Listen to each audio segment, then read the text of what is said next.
The Constitution is the basic rule book of a country. It also defines the ideals of a country. Now, what are ideals? Ideals generally define the state of perfection. In an ideal country, nobody goes hungry because they are poor. In an ideal country, nobody is treated badly because of their religion or appearance. The Constitution defines how a country should function.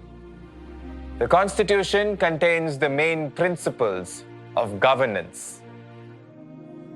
The Constitution of a country tells whether the government will be a democratic one or not. It explains the powers of leaders. In other words, the Constitution tells elected leaders as to what they can do and what they cannot do. It tells the leaders about the kinds of laws they can frame and implement.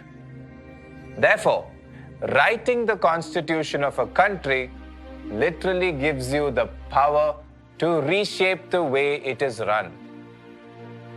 When the Constituent Assembly was formed, its members displayed great maturity and unity. So, acquiring this power was an important step to achieve freedom. So the leaders of the Indian National Congress demanded the right to frame the Constitution of India. Clever, weren't they? But the British colonialists were just as clever. They did not accept the demand for the Constitution until December 1946, when they were left with no choice. The Constituent Assembly and its members worked on the Constitution of India until November 1949. In the meantime, the independent countries of India and Pakistan had also taken birth.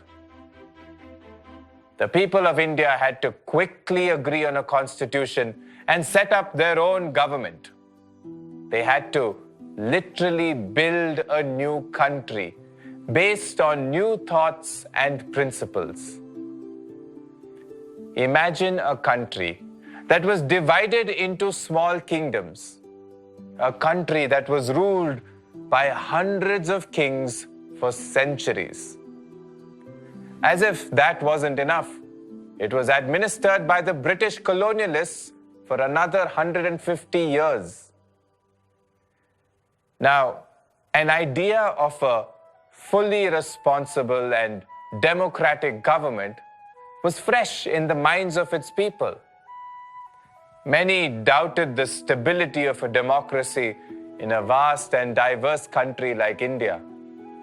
They were unsure of its future. In such uncertain times, our Constitution was the lamp that led India's leaders and its people in the quest for a new nation. India did not fail. Democracy became stronger and better over the years after independence. Rulers gained experience, and people learned about their responsibilities. They enjoyed their freedom and took pride in their achievements. The Constitution did help then. But why do we give importance to it even today? Why can't countries define their ideals and government rules informally and be done with it? Why create the Constitution and sanctify its status? Why hype up the Constitution of India? Well, there are some more important issues that the Constitution takes care of. It protects the citizens of the country from being abused by its rulers. In other words, it guards citizens from misuse of authority by the people who rule the country. How? Well, it tells them not to curb the freedom of people unnecessarily. You can't be arrested and jailed without proper reasons. The Constitution has given all citizens many rights to protect themselves, like protection from abuse. Now, abuse of people need not happen from the government side alone. Imagine if hundreds of people gang up against a small family or a small group of people. The larger group can terrorize the people who are in a minority. Someone has to advise majority communities to behave properly and treat minorities humanely. That is exactly what the Constitution does. The Constitution has features to prevent the tyranny of the majority. It says, don't use your numbers to intimidate and attack those who are not as powerful as you are.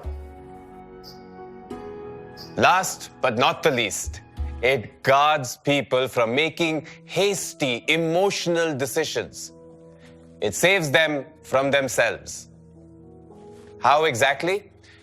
If people are fed up with the democracy and suddenly think of supporting a dictator, it will stop the citizens. It will tell them, hey, India is a democratic country. You can't change this setup overnight because you felt angry with existing leaders. Protect democracy and improve it. In other words, the Constitution has to ensure that its most important features are intact. As a democratic government, the independence of the country and the freedom of its citizens are very important characteristics of India. I have to protect these characteristics. Otherwise, nobody would be able to recognize me.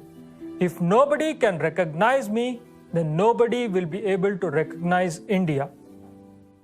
If you like this video and want to watch many more amazing videos like these, like and subscribe to our channel now.